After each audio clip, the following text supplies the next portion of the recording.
Hello and welcome to Health Watch. I'm Dr. Vincent Glielmi. On behalf of the physicians and staff at Effort Community Hospital, I'd like to welcome you to this segment. Watch. Today we're going to be talking about updates on colonoscopy. And as a guest we have Dr. Christopher Singh of Regional Gastroenterology Associates. Welcome back to our show. Thank you very much. Thanks for having us. We've always had, we've talked about colonoscopies over the years and always talk about the need for that. And I guess that's just been borne out by what's been happening with colon cancer. The incidence is remarkable yet. It's still one of our largest cancers, but we're doing a lot better in detecting and curing and effective cures for this. To speak a little bit to that, what are you seeing? Well, we are definitely doing a good job, but we could always do better. You know, colon cancer is probably one of the most preventable cancers out there because of our ability to actually remove polyps before they've become cancer. You know, the analogy would be like looking over your skin for potentially precancerous moles and removing them and preventing them from developing into even getting the chance to turn into cancer. You know, a lot of other screening modalities, they're only able to detect it when it's at the cancer stage, even at a very early cancer stage.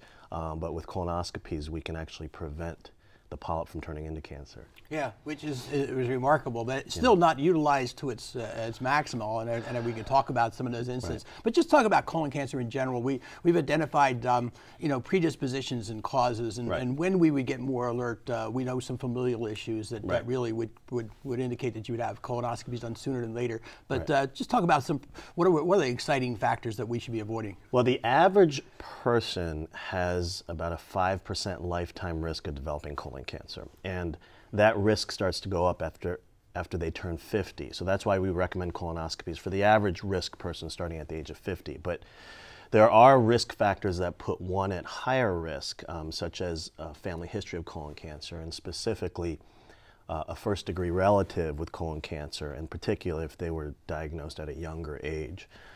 There are other risk factors like unhealthy diet, too much fat or red meat, not enough vegetables and fiber. The American diet, basically. Right, exactly. So those are additional risk factors. But the strongest ones are probably age, as well as family history. And there are some rarer genetic syndromes as well. Yeah.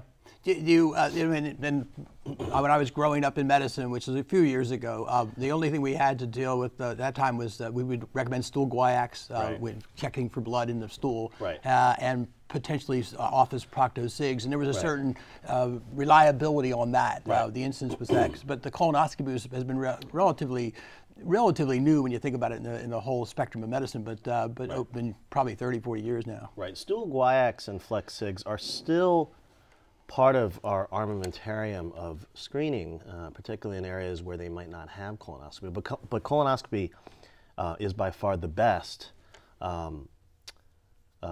technique because you can actually look at the entire colon and remove polyps from the entire colon. Guaiacs have the disadvantage of not being as accurate because you can have blood from other reasons, not just necessarily from colon cancer or polyps. And in addition, not all polyps will shed blood, so you know, guaiacs might miss things as well. And of course, flex sigs only look at, you know, the left third of the colon, and we're finding more and more that colon cancers do occur on the right side, which is where the colonoscopy can get to. Yeah, I think for the average public, it's hard to kind of visualize the colon per se, but you know, the large bowel does extend all the way over, and I know if you're just getting a flex sig in office, you only see one part of it, so it's like doing a half of the exam. So is there an age? You talked about already being more alert with familial and that type of thing, but is there an age at which after which you don't? I guess I'm more sensitive to that only because I'm getting to that age. But you'd say, gee, you know, it's like everything else. Is it really worthwhile doing at this point in time? What is the age group that you stop doing colonoscopies on a routine? Well, the current guidelines say at about the age of 75, you can consider stopping after that age. Now, we sort of look at everyone on an individual case-by-case basis. For instance, if someone has a very strong either personal history of advanced precancerous polyps or a very strong family history, then we may consider having a discussion with that patient and going beyond that age. Additionally, if their overall health makes a difference. If they're very sick and, you weigh the risks and benefits, and maybe, the benefits don't outweigh the risks of continuous screening, you might stop that. But conversely, if they're extremely healthy, there are 80-year-olds out there who water ski and are perfectly have no medical comorbidities, then you might consider, screening that person because their life expectancy may be very long. Yeah, understanding that. We talk about kind of a differentiation between colon screening, which is what we've been talking about, and then the diagnostic colon. Sure. And to speak a little bit of that, you already talked about the indications for colon screening, but when you get sent a patient for a diagnostic colonoscopy, what does that really mean to you? Well, diagnostic means you're doing the colonoscopy for the purpose of investigating why they're having a particular symptom, either rectal bleeding or abdominal pain, or change in bowel habits. A screening refers to someone who is, say, 50 years old, who has no symptoms at all, who is undergoing the procedure in order to screen for polyps and cancer. But a diagnostic, you have a specific reason for looking, and there's no, there is not necessarily an age restriction for that. If a 30-year-old comes in with change in bowel habits, abdominal pain, rectal bleeding, then that would be a valid indication to do a colonoscopy. Okay. One of the problems that we see routinely in our thing is people with irritable bowel. Right. We talk about change in bowel habits, which is one of the, I guess, the diagnostic criteria that you would use. Right. Other is that, is irritable bowel a predisposition? And that's been kind of a misconception, I think. A predisposition to colon cancer. Definitely not. The literature that we have and our understanding about irritable bowel does not demonstrate that it puts anyone at increased risk of developing colon cancer or other kinds of cancers. Well, it's kind of good to hear for the general public. Right. But, so that isn't an indication for a diagnostic, the fact that you had running typical bowel symptoms of irritable bowel. Right, and it's not that black and white. The problem is, someone may have irritable bowel, and if the symptoms are chronic and not progressive, that's not concerning. But they may have a sudden change in their symptoms that may, tip one off to having to be a little bit more aggressive about investigating. If they were diarrhea predominant their whole life and all of a sudden they can't go for the past week, that might be an indication to investigate. Again, back to that changing bowel habits as opposed to what your normal bowel habits would be. You described polyps, and we'll be talking about that more, I guess, when you get in. But what is actually a polyp? I mean, why is that such an important finding on a colonoscopy? Well, as far as we know, we think that most cancers probably start as polyps. And polyps are defined as benign growths in the colon, and they can have many different forms. They can be small, they can be big, they can be pedunculated, which means on a stalk, or they could be flat and very difficult to detect. But basically, not all polyps will have the potential to turn into cancer, but a percentage of polyps will have that potential to progress to cancer, and you can't always tell by looking at it which way it's going to go. So anytime we see a polyp on colonoscopy, we try to remove it. Okay. We're going to take a break. We're going to talk about the actual procedure itself. Sure. We're right back with this message. And welcome back to Health Watch. We're talking to Dr. Shih about colonoscopies and kind of set the pattern for now. You're going to have your test, whether it be diagnostic or screening. And I guess the fear that we all have, we the public, having had the procedure, is the extent of the preps. And kind of you can give a little bit of history of what you used to use and what you're using now. But having had it done recently, it's really not as bad as what it's been shaken out to be. And I think people respond differently to it. But it's always that you need a clean colon. We cannot have fecal debris in the colon. So that's the kind of preset that you have for why you have to do the extensive study. So I'll take off from there and tell me, let's just really concentrate on the prep and how people tolerate it. Right. Well, there's really no magic about the prep. I mean, the idea is simply to purge and to clean out the stool from the colon, and however that's accomplished doesn't really matter how that is done. But we do have several different choices in terms of standard preparations. And having had a colonoscopy myself, I can say that at least I didn't find it particularly unpleasant or uncomfortable. You do have to typically drink a certain volume of fluid to get it all out, but you know, for me, it wasn't uncomfortable. It is cleansing in some ways. Again, we have different choices for preparation. One thing that we use commonly that people tend to like better is we use a laxative powder that you can mix with whatever favorite beverage you like, whether it be Gatorade or water or Beer's out, right? Yeah. You make, that's your fortune. You make one that goes with beer. We'll have you eat. Yeah, maybe that'd be better tolerated. But in any case, I would say 99% of our patients tolerate the preps well. And you know, you have diarrhea the night before, and you go and you cleanse, and then, but like I said, for the vast majority of people, it's very well tolerated. So just if I remember correctly, you kind of recommend a liquid diet for 24 hours before. Right, right. A clear liquid diet for about 24 hours before, and then you do the preparation, usually in 2 phases. One is the evening before the procedure, and then another the early morning before the procedure. I know some people that have had, you know, kind of the nighttime becomes a long time only because of that, but it's not, you know, cramping or other problems really not a problem. Right. And I think, but what you want, and I think it's stressed to the public, is you want to do the procedure with the maximum cleansing so that you can do what you need to do without a fear that you're going to miss something because of any debris or et cetera. So. Right, right. I mean, obviously, the cleaner the colon, the better an exam it can be, and you know, we wouldn't want to miss any small polyps.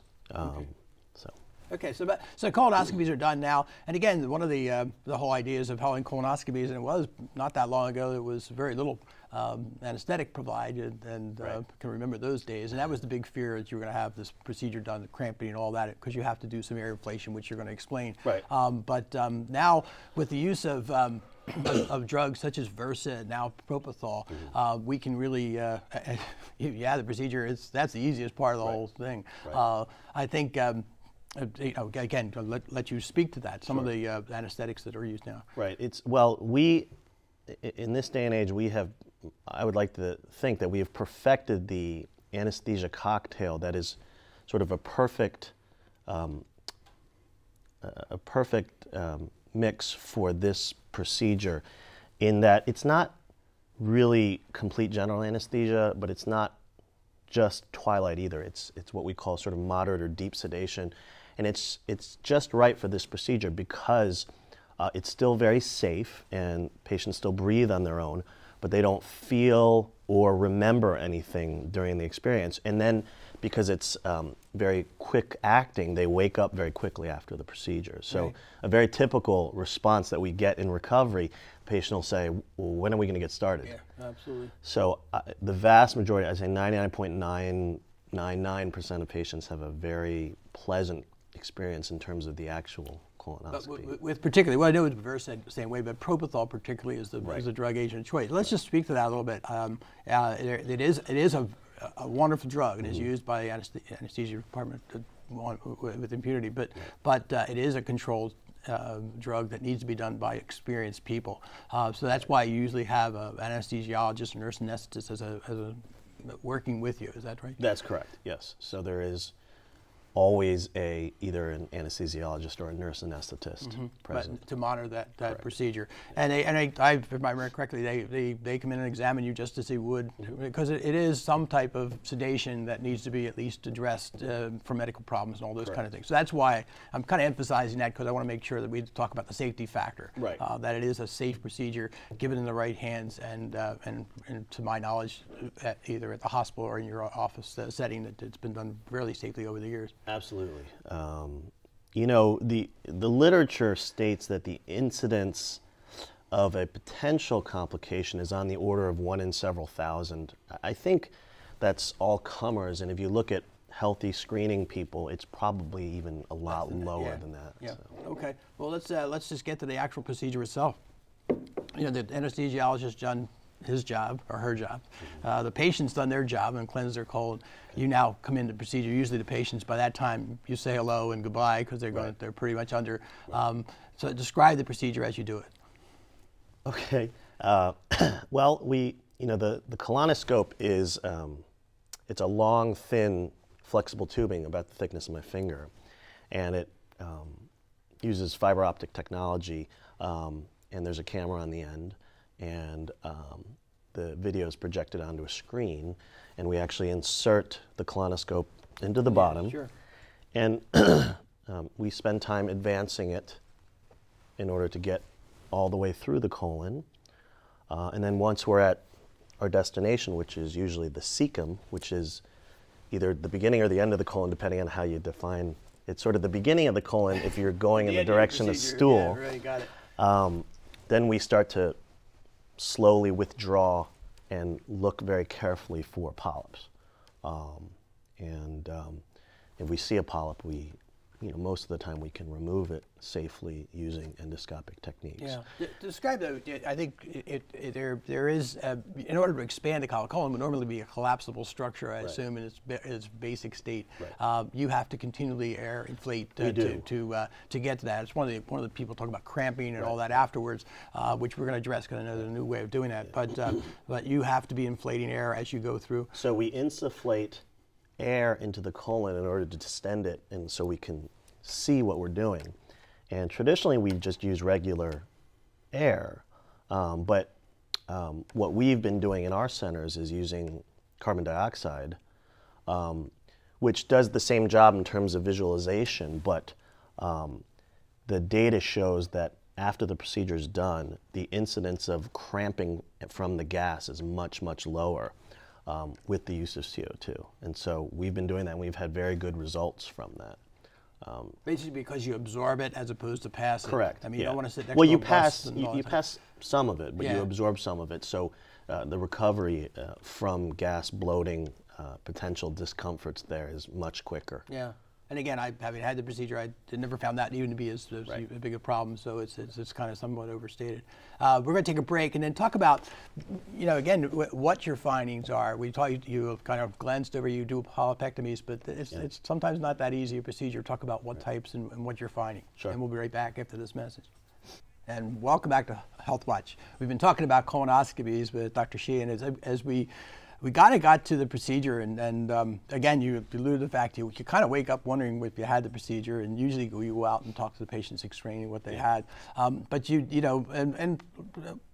I guess with the diagnostic colonoscopy, what's the incidence of polyps versus no polyps? Let's talk about that population. I mean, a clean colonoscopy in general is about what percentage in your experience? You mean a diagnostic or just a screening? Screening. Oh, yeah, okay. Diagnostic I assume would be higher pathology, but in a screening colonoscopy, people 50 and older. Yeah. The literature shows that it's about 30% that have polyps. That have polyps. Yes. Yeah. Okay. 70% chance that you're going to be clean going through.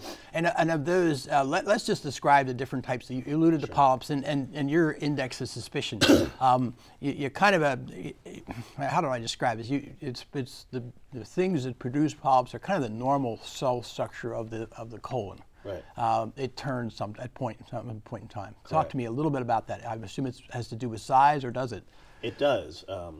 When we detect a polyp, the size of that polyp does have an impact in terms of what the risk and the chances are for it transforming into colon cancer. So the larger the polyp we find, the more concerning. And the other thing that we divided into is what we call hyperplastic polyp or adenomatous polyp. And the hyperplastic polyps are generally not thought to be precancerous. Now, you can't always tell whether they're hyperplastic or adenomatous just by looking at it, so you still have to remove it. Once we remove it, we examine it under the microscope, and if it's hyperplastic, then we have no concerns, and the recommendation for the next colonoscopy will stay the same as for an average risk person.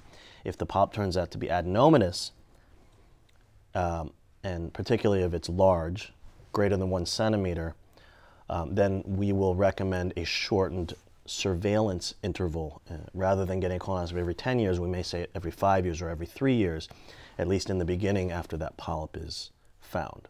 The morphology of the polyp can even change its own characteristics. I mean, the tip may show cancerous changes or whatever. I mean, talk to me about that. Well, within the adenomatous category, you can have what's called tubular adenoma, which is sort of the lowest risk of the adenomatous category.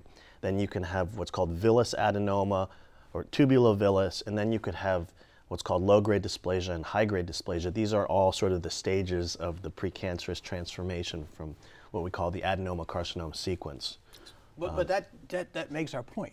Right. Because your whole point is do this early enough, you'll catch any of these at a Right. very these so-called precancerous lesions early. I mean, I can't emphasize that enough to the public, and certainly your aspect of it is that that you do these things to prevent that cancer. Because the worst thing is, you know, if you've seen a 50-year-old come in with a total cancerous lesion that already is beyond surgical cure. Right, right. And what's so important about this is just how preventable this cancer is, because we can detect it even before it's cancer. You know, in this day and age of healthcare costs and preventative medicine and questioning, you know, which screening modalities actually save lives and reduce mortality, I think colonoscopies probably have some of the strongest data out there in terms of a screening test to actually save your life from colon cancer.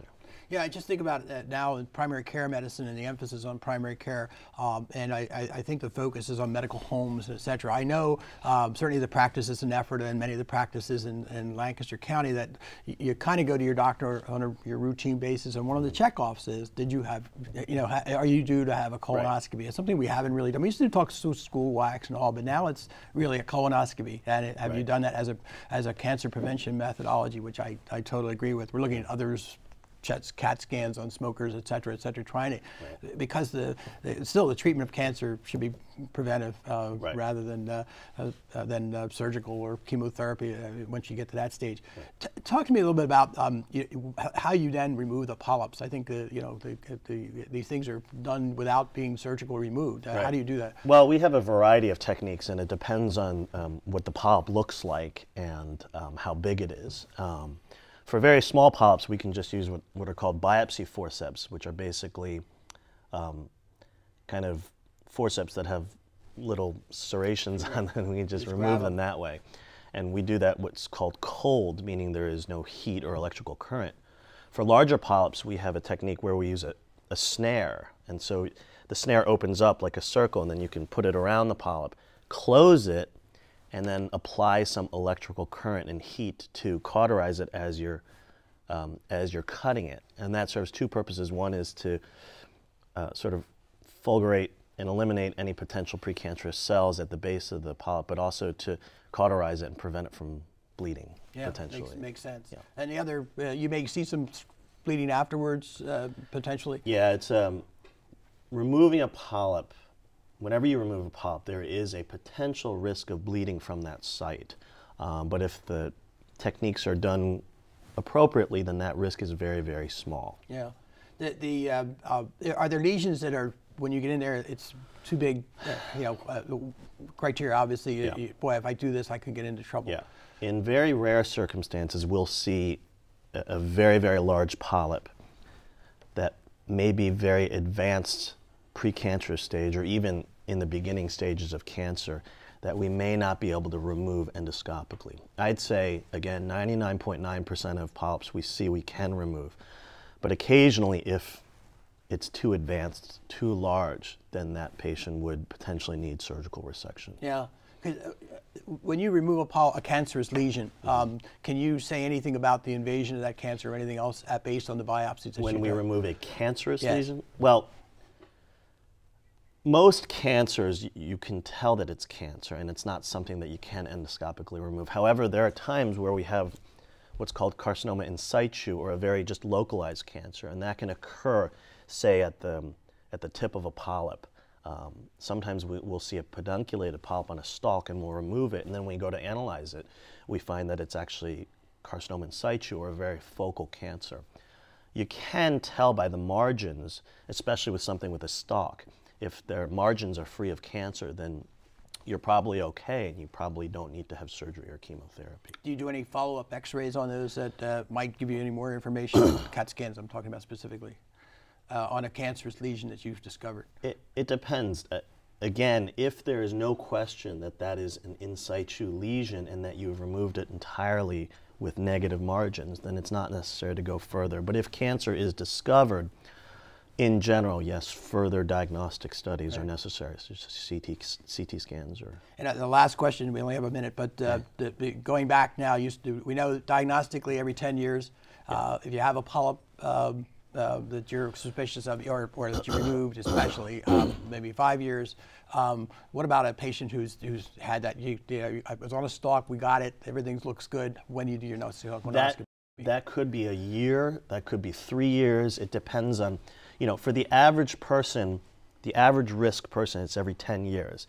If you have an adenomatous polyp that's very small, less than a centimeter, the current guidelines recommend the next colonoscopy should be between 5 and 10 years. If you have a large polyp greater than a centimeter, the current guidelines say in 3 years. Right. And then you individualize. We got to stop there, but our emphasis is get your colonoscopy. Right. It's the best thing you can do for yourself and your colon. Thank you very much for coming, Dr. Shih. Thank you for having me. Thank you for watching Health Watch.